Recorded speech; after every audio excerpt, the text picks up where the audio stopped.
Hello, guys. We've been on a very long intellectual journey. We're up to section 5, and there are 2 more to go after this. 5, 6, 7, 7 sections. I guess what I'm trying to say to you now is that we need to look a bit deeper, of course. We've done the summary of section 5, and now it's time to do the reading of section 5 and see if we can find or develop a more nuanced understanding of what arguments are being put forth. So if you remember the video, if you remember the summary that I provided last time, we pretty much looked at the role of good and bad in living a good life. And to be more exact, it really was whether or not good is synonymous with pleasure and whether or not pleasure can exist with something bad at the same time or can't. If it does exist with something bad at the same time, it can't be good because good and bad are mutually exclusive opposites that cannot coexist at the same time. So hopefully that's kind of ingrained in your skull, and let's see how those arguments are developed as we go through the reading.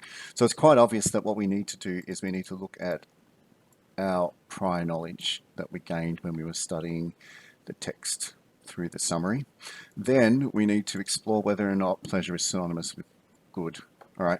And the reason why we're doing that is because we know the answer to that question, but how is it actually developed when we read through the excerpts?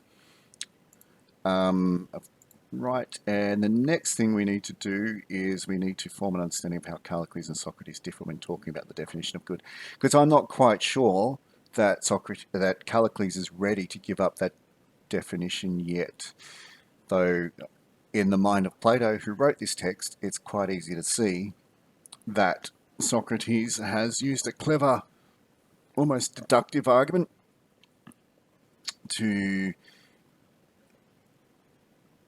claim that pleasure can't be synonymous with good, and therefore that you can't use pleasure or distress to tell much about the character of a particular person.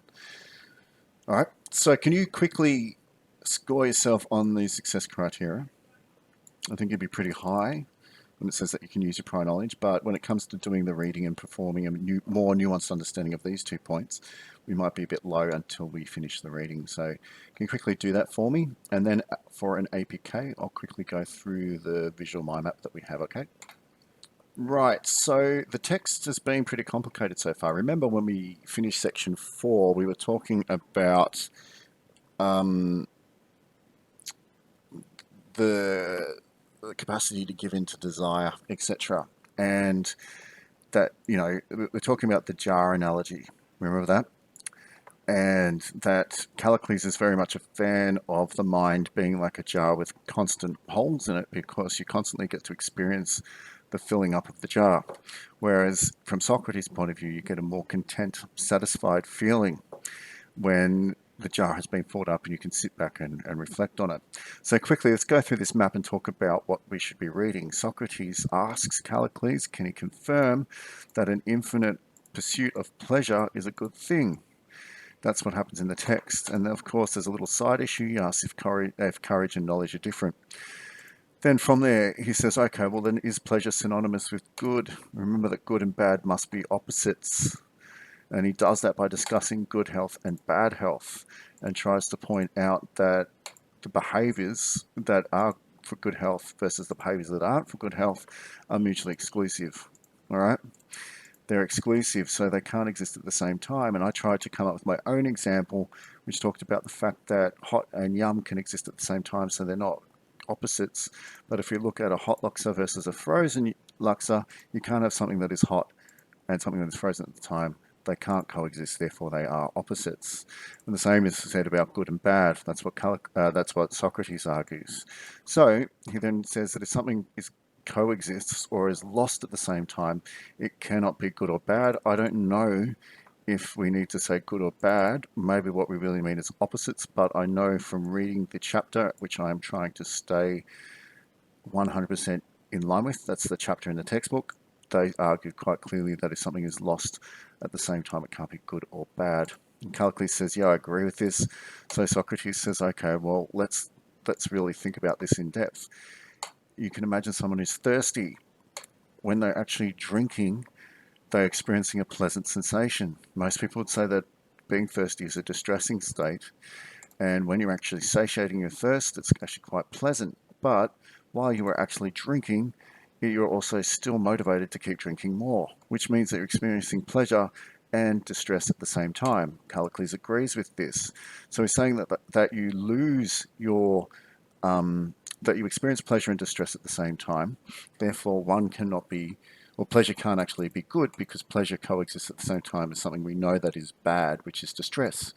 And also, we lose our pleasure and distress at the same time because once our thirst is satiated and we lose the stress, we no longer have the opportunity to have the pleasure of satiating it. So, distress equals thirst equals motivation to drink. It's a negative thing. Pleasure equals satiating thirst while motivated to drink and while drinking. The pleasure is lost as the stress is removed. And if you remember, if we go back up here to the top, right, he's basically said if it coexists or is lost at the same time, it can't be good or bad. Therefore, pleasure can't be good or bad because it exists at the same time as something that is actually proven to be bad. So they're not opposites, like these guys. We know that distress is always going to be a bad thing. It does not equal a good thing. It never will. So Callicles disagrees. He says, nah, sorry, from personal experience, I think you're a bit wrong. And he realizes this. So he says, look, how would we describe something that's good? We describe its personal qualities, what's actually in it. So let's see if we can use pleasure to describe whether or not something is good. And he points out another example. He said, who's more likely to experience pleasure when your enemies retreat? And of course, Callicles says it's the coward. The coward would experience a greater sense of, or a more intense sense of pleasure. Who's more likely to feel fear and distress when the enemy advances? Well, that's the coward, right? So he feels both stress and pleasure at the same level that the brave man would, except the brave man experiences it at different circumstances. Now, that means that he has both pleasure and distress in him, maybe at different times, but he's still capable of experiencing it. So maybe they don't relate to good or bad because they can coexist in the same individual.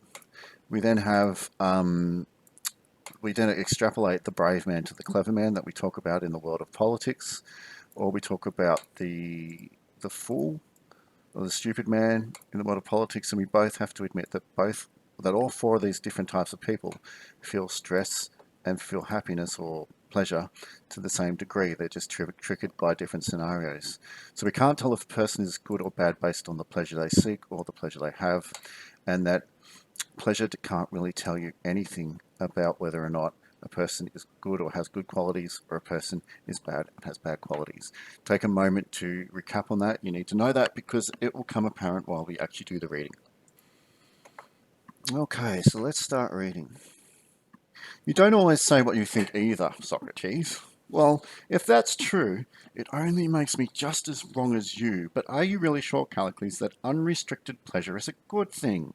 If it is, all those shocking consequences I hinted at a moment ago will obviously follow, and a lot more besides. So I'm sure that he means by these consequences, you know, negative pleasures bringing about negative consequences, such as scratching an itch but keeping the rash, and the other examples that were brought up. So you say, Socrates, he says. But you're committed to this view, are you, Callicles? Yes. So we can set about our discussion on the assumption that you're serious. We certainly can. All right, then. Since that's how you feel, here's something for you to sort out. There's something you call knowledge, presumably. Yes. And weren't you talking about it a short while ago? About a situation in which both knowledge and courage were involved at once? Yes, I was. It's because you think of courage as being different from knowledge that you spoke of them as two separate qualities, surely. Certainly, says Callicles. Now, do you think pleasure is the same as knowledge or different? What an intelligent question. It's different, of course, yes. So pleasure is not the same as knowledge, says Callicles. And is courage different from pleasure as well? Of course, yes, it's different. All right, let's have it on record that Callicles of Archene claims that pleasant and good are identical, but that knowledge and courage are different from each other and from goodness. All right, so he's saying they're separate qualities. For some strange reason, that must be important. And he's saying that knowledge and courage are separate from goodness, but goodness and pleasure are synonymous. They're very similar things. Take a note. Okay, back to Socrates. How does not? What's more, I think that after proper reflection about his own state, Callicles will disagree too. Here's a question for you. Wouldn't you say that people who live well are in the opposite situation from those who live badly? Yes. So I like the fact that it's phrased, guys, as people who live well are different from people who live badly. And most of us would say, actually, when you think about them in their pure forms, those that live badly are in a mutually exclusive state to those that live well. I think that's just clear. It hasn't been defined yet, but we are moving towards the argument of mutual exclusivity between good and bad. Okay? Yes. Now, if these two states are opposed to each other, then the same principle which applies to health and illness is bound to apply to them as well, isn't it? Yes, guys, we would assume that's the case because poor health is an example of living badly and good health is an example of living well. Take some notes. Okay. I mean, it is impossible for a person to be healthy and ill at the same time, or to get rid of health and sickness at the same time. What do you mean? Well, any part of the body you want to take should illustrate my point. If you think about it, for instance, you know that a person's eyes can be in a disease state, and we'd say he's got an eye infection. Of course. He hasn't also got a healthy eye at the same time, has he? Well, of course not. What about when he gets rid of his eye infection? Is he also at the point of getting rid of his eye's health too? Does he not end up losing both at once? Well, certainly not, because that's too incredible and preposterous a thing to happen, says Socrates. Exactly. What he does surely is gain and lose each of them alternatively, doesn't he? Agreed. So this is the point where, by using the example of good and bad health, right, that example illustrates the point that when you get rid of the bad, you get the good, and when you get rid of the good, you get the bad, right? You can't lose the good and the bad simultaneously. You get rid of one, you get the other. You get rid of the other, you get the other. You get what I mean? So, right, take a note.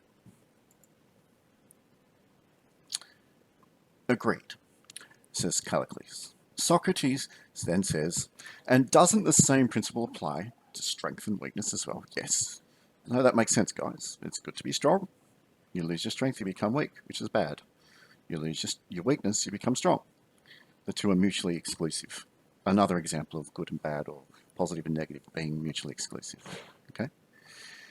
And to speed and slowness, yes. Here are some other opposite things which are good and things which are bad. The state of happiness and the state of unhappiness. Most people would agree. They're completely mutually exclusive opposites. What about them? Does one alternately gain and lose each of these pairs? No doubt about it. Whenever we find a person losing and keeping things at the same time, then we'll know that we're not faced with the good and the bad. Do you agree with me about this? Please think carefully about this before answering. All right, so he's forcing Callicles into a corner because by studying opposites, we can conclude that you can't have both at the same time. And if you do have both at the same time, and then here where he says, if you lose both at the same time, you know, they can't actually be opposites. And that makes sense. You can't lose bad health and good health at the same time. It just doesn't work. You can't lose good and get bad at the same time. It just doesn't work. So then take a note. You should take a note, actually. So then Callicles says, yes, I agree without any reservation at all. That's a very Platonic kind of thing. You know that Plato's writing this, right? He's kind of reducing Callicles to a simple straw man. Socrates. Now let's return to a point that came up earlier. When you mentioned hunger, we were thinking of a pleasant or unpleasant experience. I mean the actual hunger. I'd say that it was unpleasant when a hungry person eats. However, that is pleasant. So now we're going to move on to thirst. I agree. I see what you mean, but the actual hunger is unpleasant, isn't it? Yes. Thirst too? Definitely. Right. Shall I go on with these questions, or do you agree that need and desire are unpleasant in their manifestations? So not only needing something is unpleasant, but desiring it initially until that desire is satiated is unpleasant. Take a note. That is extremely important. All right. So then, of course, Callicles says, yes. And then Socrates says, when a person when you say thirsty in this situation, you mean feeling distress, I imagine, don't you? Yes. Whereas drinking, which is satisfying a need, is a pleasure, yes. Now, your position is that the pleasant component of this situation is due to the drinking, isn't it? Absolutely. It's pleasant for a thirsty person anyway, agreed, which is to say, for someone who's feeling distress, yes. Do you realize what the consequence is? When you say that a thirsty person is drinking, you're saying that someone who's feeling distress is feeling pleasure at the same time. Don't we find that it's the same aspect of oneself? I don't think it makes any difference whether one thinks of this as mind or the body. That's being affected simultaneously by these two feelings. Am I right or right? Or, am I right or not? Okay, so what's being said here by Socrates is these two feelings of both distress and pleasure occurring at the same time.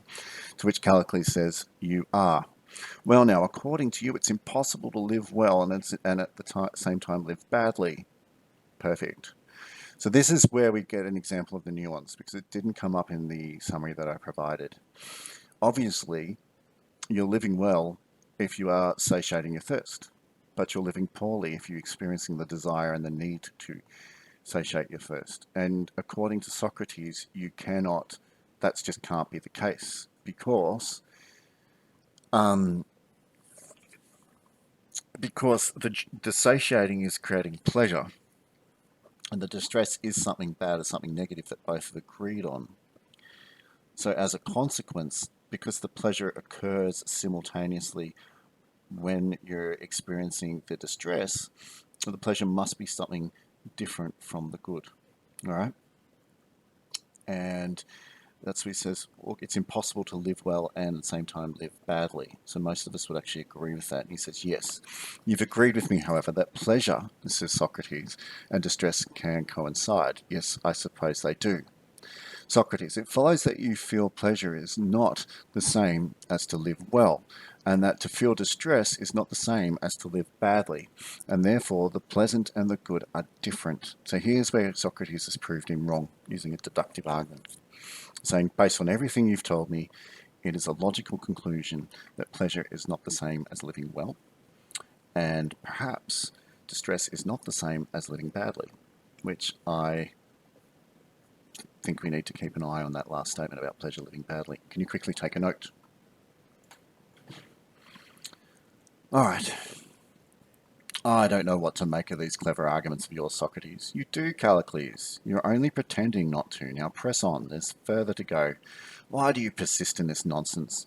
So that when you scold me, you can tell me how clever you're being, says Socrates. Isn't that it the case that one's thirst and the pleasure derived from drinking stop at the same time? I don't understand you. Gorgias, don't do that, Callicles. Please answer him. We'd appreciate it too, because without your reply, the discussion will be incomplete. Callicles. But all these futile little questions are typical of the way Socrates tries to prove people wrong, Gorgias. Gorgias. Why should that matter to you? In any case, it's not up to you to assess whether they're valued like that, Callicles. Rewind. Gorgeous. Why should that matter to you? In any case, it's not up to you to assess their value like that, Callicles. Just let Socrates test your views in any way he wants. Callicles. Go on then. If that's what Gorgias wants, ask your lowly little questions. It's all right for you, Callicles, says Socrates. You happy man. You've been initiated into the higher mysteries before the lower ones. I don't think it was allowed. Oh, sorry, I didn't think it was allowed. Anyway, could you resume from where we left off and tell me whether one's thirst and one's pleasures exist at the same time? And they stop at the same time, sorry. Callicles, yes, they do. And don't hunger and other forms of desire stop at the same time as the pleasure stops too. That's right. So we lose feelings of distress and feelings of pleasure simultaneously, don't we? Yes. You've agreed, however, that we don't lose things which are good and things that are bad simultaneously. Have you changed your mind about this? No, I haven't. Why? Because the upshot is that good things aren't the same as pleasant things, and bad things aren't the same as unpleasant things either. Okay, guys, I was wrong. It is wrong for me to say that when I read it, that distress is bad.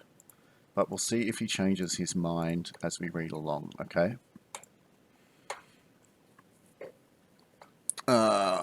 simultaneously, but not the other.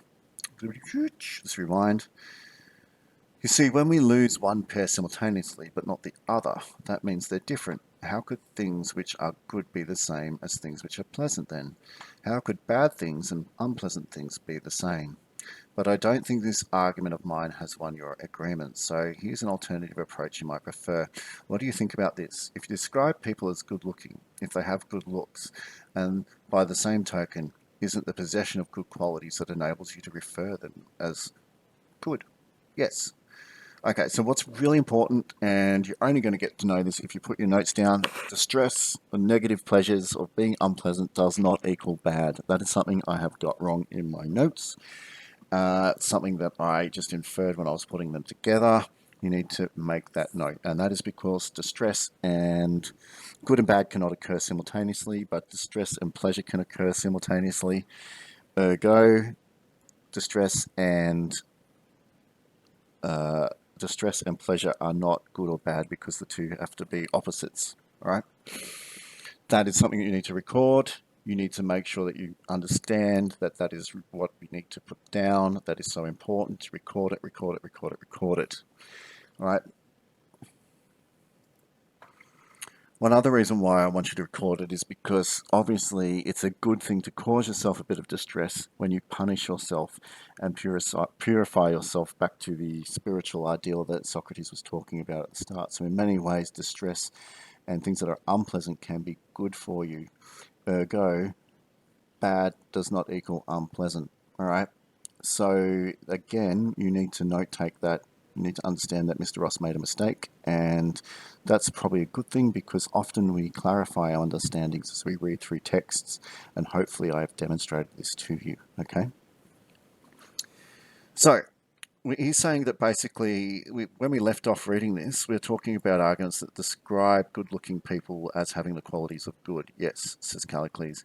And then Socrates says, now, do you call fools and cowards good? No, I don't suppose you do, because not long ago, you're reserving the term only for the brave, clever people. Aren't they the ones you call good? Yes, says Callicles. Well, do foolish children enjoy themselves in your experience? Yes. This is a point where you can't really tell or use good and bad, or sorry, you can use good and bad to describe people, but you can't use pleasure and pain to describe people because obviously foolish children, a fool is a bad thing, being a child isn't, but they do experience pleasure. So it can't be synonymous with good. Take a note. And what about foolish adults? Have you ever seen them enjoying themselves? I suppose so, but what difference does that make? Oh, no difference. Just answer the question. All right, yes, I've seen that. And do intelligent people find things pleasing and distressing in your experience? Yes. Do clever people or thoughtless people experience more pleasure and distress? I don't think there's much to tell between them. Well, that'll do for me. Now, have you ever come across cowards during a military campaign? Of course. And which lot struck you as being more pleased when the enemy forces were falling back, the cowards or the brave men? I think they were both pleased. The cowards marginally more so, perhaps. That doesn't matter, but cowards feel pleasure too, do they? Certainly. As do thoughtless people, apparently. Yes. And when the enemy is advancing, was it the cowards who were upset, or was it the brave ones too? Both lots were, to the same degree. Well, the cowards suffered more intensely, I suppose. Socrates. And when the enemy was falling back, they were more pleased. Maybe. So that you're talking, so that you're saying is, I'm sorry, so what you're saying is that although thoughtless people and clever people and cowards and heroes feel pleasure and distress to almost the same degree, cowards experience these feelings more intensely than heroes. Yes. Well, do they? That's a clever trick, isn't it? I don't think they experience them more intensely, but that's what you're saying. Yes, says Callicles. But the clever ones and the heroes are good, whereas cowards and fools are bad. Isn't that so? Yes. Doesn't it follow then that there's little to tell between good people and bad people in terms of how much pleasure and distress they experience? Yes. So again, and it's kind of proving it as we read through this section, everybody experiences pleasure. Everybody experiences pain or distress. The thing is, however, we would describe good people as experiencing pleasure and distress, whereas we describe bad people in the same way. So then we can't use pleasure and pain to describe persons as good or bad, which means that good and bad cannot be synonymous with pleasure and distress or pleasure and pain. Take a note. And then, yeah, yes, all right. But it's the clever ones and the heroes who are good, whereas the cowards and the fools are bad, isn't it? Isn't that so? Callicles, yes. Socrates, doesn't it follow then that there's little to tell between good people and bad people, but based on how much pleasure and distress they experience? Yes, says Callicles. Are good people and bad people almost equally good and bad then, or is it even in the case that bad people are more good, in fact? I haven't the faintest idea what you mean. Socrates, haven't you? Didn't you agree that good people, sorry, didn't you agree that good people are good because they possess good qualities, and bad people are bad because they possess bad qualities? And aren't you also claiming that there's no difference between good and pleasure, or bad and distress? Yes, I am. So, in any pleasant experience, uh, is by that token the possession of good, that is pleasure, isn't it? So he's saying here, so if you experience any pleasant experience, then that's a good thing. You're doing good. And Callicles will say, of course, but the contradiction is a bad person with bad qualities experiences pleasure. All right? Their possession of this good quality then makes people who are feeling pleasure good, doesn't it? Yes. So there you go. There's the contradiction. How can a coward be good, but we know that he experiences pleasure? And unpleasant experiences are a possession of bad qualities of feelings of distress. Yes. Yes. And the possession of bad qualities which makes bad people. It's the possession of bad qualities which makes bad people, isn't it? Or have you changed your mind about this? No, I haven't. So anyone who feels pleasure is good, and anyone who feels distress is bad. That's right, says Callicles. And aren't people good and bad to a greater or lesser or roughly equal degree, depending on whether they experience these feelings to greater or lesser or roughly equal degree? Yes. So it depends on how much pleasure you experience, means how good you are. It depends on how much distress you experience, determines how bad you are. And Callicles says yes. Socrates, and didn't you say that the fools and cowards experience roughly the same intensity of pleasure and distress as clever people and heroes, or even that cowards feel more, in fact? Yes. Could you help me work out the consequences of your position? I mean, it's worth repeating and reconsidering valuable points. Two and two and even three times, as the proverb puts it. We say that people with intelligence and courage are good, aren't we? Yes. And that fools and cowards are bad? Yes. Aren't we also claiming that people who feel pleasure are good? Yes. And that people who are suffering distress are bad? They are bound to be. And that while there's a little to tell between good and bad people in terms of how much pleasure and distress they experience, bad people might experience more. And Callicles says yes. This means that there is little to tell between good and bad people in terms of how good and bad they are, doesn't it? So this means that there is little to tell between good and bad people in terms of how good and bad they are, and that if anything, bad people are better than good people. Apart from what we've already said, doesn't the idea of pleasure and good are the same, have these additional consequences? I don't see how we can avoid this conclusion, Callicles, do you? All right, so again, more nuanced position. The key thing to remember is that good does not equal pleasure, and pleasure does not equal bad, according to a description of what we were talking about when we actually got to experiencing both at the same time, because good and bad are two opposing states, and pleasure and distress exist at the same time. All right, so they can't be synonymous in that term. But also, what he's done is, I think it's clever wordplay, and this is where you need to start taking notes. There's two conclusions being generated: that the fool can experience the same amount of pleasure as the hero under a different circumstance. So when the enemy advances, the fool can experience more pleasure. Sorry, the fool can experience more distress than as opposed to the brave man who would experience distress when the enemy retreats. Okay, So we know that the distress is triggered off in a different circumstance, but the fool can experience the same or more distress as the enemy advances compared to what the brave man would experience if the enemy retreats. Okay, and as a consequence, that's led Socrates to say that's an absurd conclusion, because in a sense you're saying being a fool is a bad thing, being a coward is a bad thing. And if it's bad, then you can't say that pleasure is synonymous with good or that distress is synonymous with bad, because they're able to experience more pleasure or more distress. Now, if that didn't make sense, I'll just go through one more example using what he's described up here. The fool will feel more pleasure if the enemy retreats, as opposed to a brave man who would feel distress if the enemy retreats. Okay? So, as a consequence of that, because he has the capacity to feel more pleasure, if pleasure is synonymous with good, then you would say that the fool is more, what's the word I'm looking for?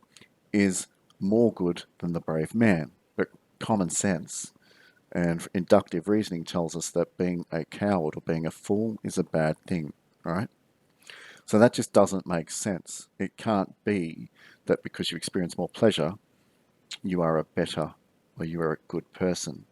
That just can't be the case, because obviously we wouldn't be describing the coward as a better person. Clever wordplay, because I don't necessarily think that's the way it works. You could argue that they might just feel the same amount of pleasure as the brave person in the other scenario, or the reverse situation. But the fact is that if they experience the same amount of pleasure as the good person, you can't really say that the brave warrior is good or better than the coward, because they're both experiencing the same amount of pleasure, if pleasure equals good. You get what I mean? So there's some thoughts to really reflect on. And remember, I made a mistake, right? Bad does not equal distress. Distress does not equal bad, because it coexists with pleasure, which does not equal good. Also, it would make sense from a spiritual point of view to claim that bad doesn't equal distress, because distress can have a purifying effect on a person, make them a better person. And that's something that Socrates argued at the start when he claimed it's better to suffer harm than it is to do harm. Okay? All right. I think one other thing is that, just as a side note, if it's better to suffer harm than it is to do harm, you could argue that obviously harming yourself through punishment can actually have a better positive effect for your psyche, your soul, yourself in general. So actually suffering harm can have some positive consequences, and suffering harm is a isn't necessarily a bad thing, but it is a distressing experience. All right, so let's go back to our success criteria. We did use prior knowledge, all right? We explored whether or not pleasure was synonymous with good, and obviously Socrates has put forward some pretty clever arguments to say no, it's not. You think about the coward, he can't be a good person because he would experience pleasure more intensely. Okay, pleasure and distress occur simultaneously, whereas good and bad never do. So there we go, it's not synonymous. I still don't know if Callicles is on board with Socrates, because he's still thinking from the point of view of common sense. And it seems like he's confounded by some very clever wordplay put forward by Socrates. But we know that Socrates' definition of good is going to be very different from the original definition put forward by Callicles, who was saying that good equals pleasure. All right. I would go to your questions and start completing them. Alrighty.